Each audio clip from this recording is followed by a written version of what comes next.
Today's recipe calls for some frozen cherries. I'm going to show you how to make a very easy and delicious dessert, also known as cherry pie bars. We're going to skip all that hard work of making an actual pie and go with these bars.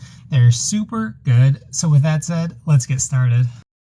The first thing we need to do to make this amazing dessert is preheat the baking cube. Set the temp to 350 Fahrenheit or 176 degrees Celsius. While that's becoming all hot and bothered, we can slap our sweet treat together. We'll start with making the crust. Snag a small saucepan. To that, toss in 10 tablespoons or 142 grams of unsalted butter. Once in the pansky, toss it over a heat source on low heat. All we're trying to do is melt the butter. Pro tip, use room temp butter to speed up the process. While that's transforming from a solid into a liquid, we can put the dry goods together in a large holding device. Start by adding a packed half cup or 100 grams of dark brown sugar into the bowl. Following the sweet stuff, add the zest from one medium-sized lemon, roughly 1 tablespoon's worth.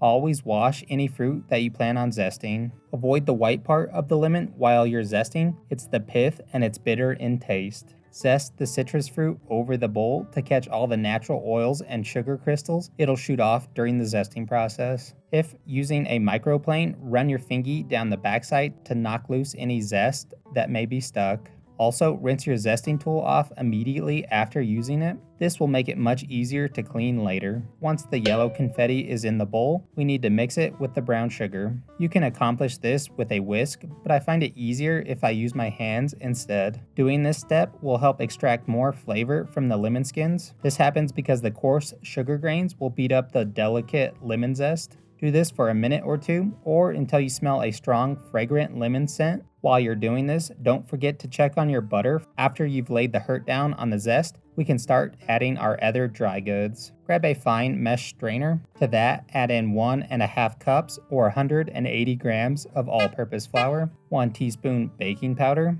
1/4 teaspoon allspice, and finally 1 teaspoon ground ginger. Sift those into the bowl with the other ingredients. Push through any clumps that were left behind. Before we give it a mixer, add in 1/2 teaspoon freshly ground nutmeg. Pre-ground will also work. Lastly, add in 1/2 teaspoon of sea salt. Whisk your face off to bring everything into one giant mess of ingredients. After that's happened, add in 1 cup or 85 grams of old-fashioned rolled oats. Once again, whisk your face off to mix the oats into the other ingredients. When things have been combined into one and the butter has become a liquid fat, pour the fat into the bowl of dry goods. Add about half, then work the butter into the flour mixture. Do this until the dry goods have fully absorbed the wet. We do this in batches to ensure things are fully incorporated in, so we do not end up with pockets of dry goods. Before we add the last set, add in 1 tablespoon of vanilla extract to the butter. Mix those two things together.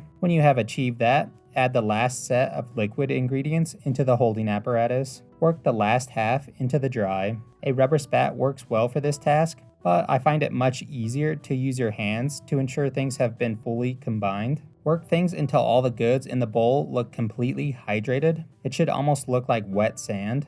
Do not overwork things. Doing so will activate the gluten in the flour. Once the crust has been made, we need to prep the pan. Snag a 9x9 square baking dish and some parchment paper. Pull enough paper to cover the pan. You want a little extra on the sides to use as handles when we need to pull it out later. Now it's time for arts and crafts. Flip the paper over on your work surface, curl side down so it does not roll up on you when we go to cut it. Following that, flip the pan over as well, right in the middle of the paper. Using a pair of kitchen shears, cut from the corner of the paper to the corner of the pan. Once cut, flip everything back over, push the paper into the pan to make sure things fit. If needed, cut the paper a little more. To help the parchment stick and to help release the goods later from the pan, lightly grease the dish on the sides, the corners, and the bottom with a little bit of butter. Then slap the parchment back in. If you have any excess paper, simply fold it over the side of the baking dish on the outside.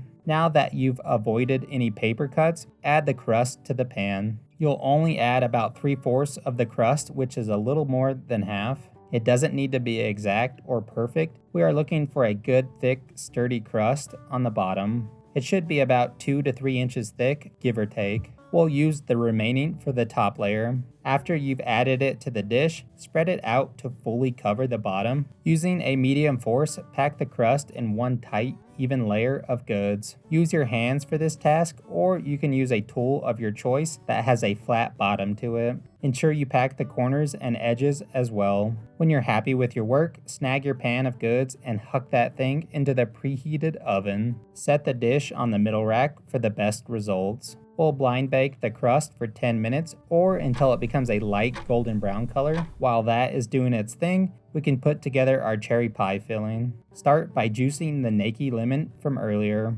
Roll the lemon on your work surface. This will give us a higher yield of juice because you're breaking up the membrane on the inside of the fruit. Now that your arm is tired from that, juice the citrus fruit, then strain and drain the liquid to catch any pulp and seeds that may be present.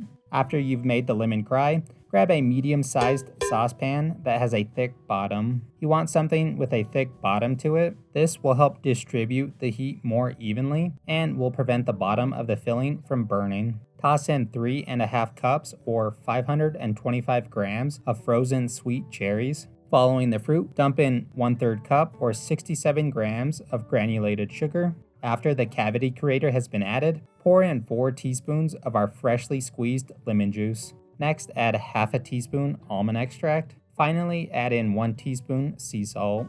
When the buzzer rings, pull the crust out of the heat. Now snag your saucepan and toss it over a heating element. Crank the heat to a medium level of hotness. We'll cook the cherries for around 6 to 7 minutes or until they have released a lot of their juices. Keep an eye on things and continue to stir it often. When stirring, ensure you scrape the sides, bottom, and the crease of the pan to prevent things from sticking and burning. You don't have to do this, but I slightly mashed my pan of cherries to help release more liquid. After you notice some liquid juices in the pan, pull out roughly 1 to 2 tablespoons of liquid. Add it to a holding device that has 1.5 tablespoons of cornstarch in it. Mix things together with a mini pitchfork until it's fully combined into one. This is a slurry. We'll use it to thicken the cherry pie filling. Once the slurry is made, with one hand, slowly pour it in. With the other hand, whisk it into the pan of goods. It's best to do this step in this manner to prevent things from becoming clumpy.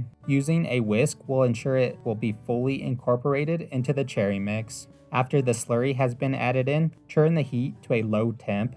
Cook the filling for 10 minutes or until it becomes a nappe viscosity. This cook time will activate the cornstarch to help thicken things. Continue to stir things for the last little bit of cooking. To check the viscosity of the filling, dip the back of a spoon into the mix. The filling should stick to the back of the mini shovel. Let things slightly cool down, then run your fingy down the middle of the spoon to part the cherry C. The filling should stay in place and not come back together. This is known as a nappe consistency. When it's reached this point, things are done.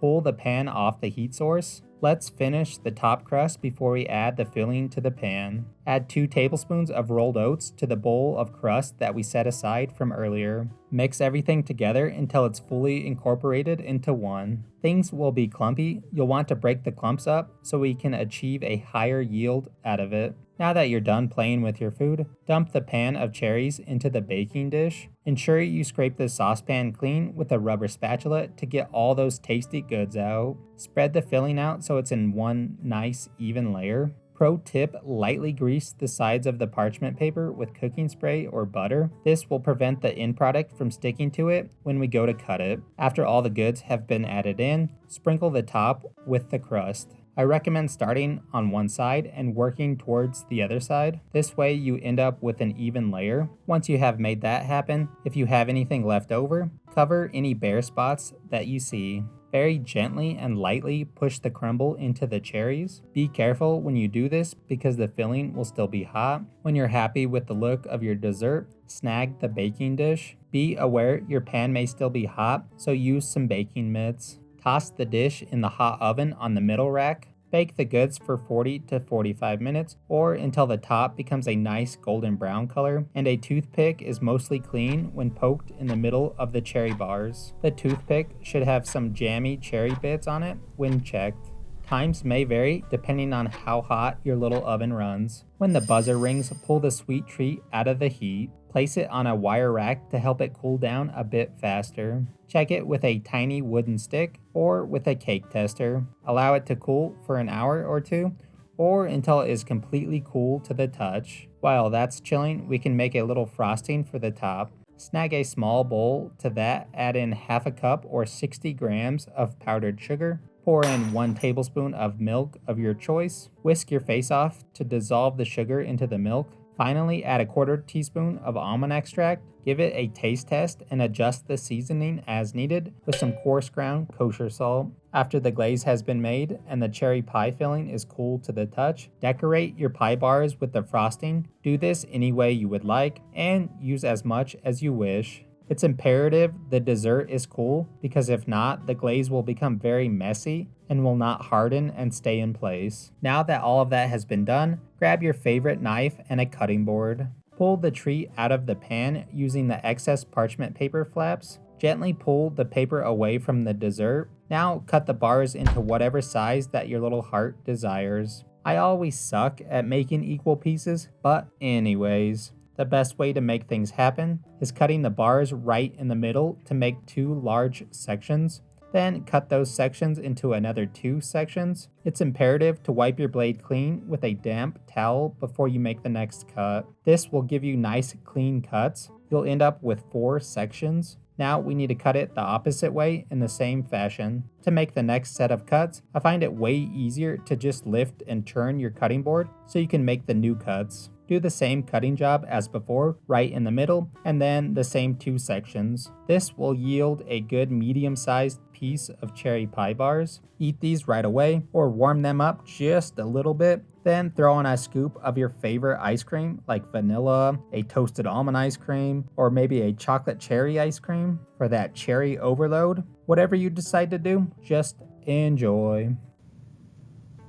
Alright, now that our cherry pie bars are done, let's give them the old taste-a-roo. So looking at them, they came out super aesthetically pleasing. They have that super deep, rich, purple, reddish color from our cherry pie filling, and it also looks super jammy and delicious. Then we got that sweet golden brown color on top of our crust and the bottom as well. Then that little glaze that we threw on top makes it look very tasty as well. Overall, they just look super good and they look jammy and delicious and perfect in texture. Oh my goodness, let's just give it a shot. These things came out super dang tasty. The cherry pie filling has that nice and fresh and fruity flavor and has that deep, rich cherry flavor. The crust on the bottom got that nice golden brown color, which is known as caramelization, which brings some flavor to the table as well. It's a little bit sweet from that dark brown sugar. Then we get a faint hint of the vanilla extract and the lemon zest as well, which pairs super well with the cherries. Then that little crumble that we threw on the top and those extra oats bring that nice toasted oaty flavor. And then that glaze that we sprinkled or drizzled on the top also brings a little bit of sweetness and brings that super delicious almond flavor, which pairs super well with the cherries. Then texture-wise, the crust on the top and the bottom bring a ton of crunchiness and just the perfect texture to match that delicious, gooey, jammy cherry pie filling. Overall, these things are just super tasty. This recipe is super simple to slap together. It makes for the perfect summertime dessert, and you can pretty much make this any which way that you would like. Maybe get rid of the allspice and ginger and dump in a ton of cinnamon because that's your jam, or add some dark cocoa powder or some cocoa powder to the crust on the bottom so it becomes like a dark chocolate cherry type situation, which sounds super tasty. So hopefully you enjoyed today's video. Thanks for watching. I'm gonna go pack some of this stuff up so I can share it with my family. So I'm gonna go do that, and we'll see you on the next one. All right, now that our cherry pie bars, pie. All right. Faint hint of the vanilla zest and the vanilla zest. Summertime dish, dessert, something like that. Dark cocoa powder to your bottom crust, so it's like a dark colored from our cherry. Then that crust there, that the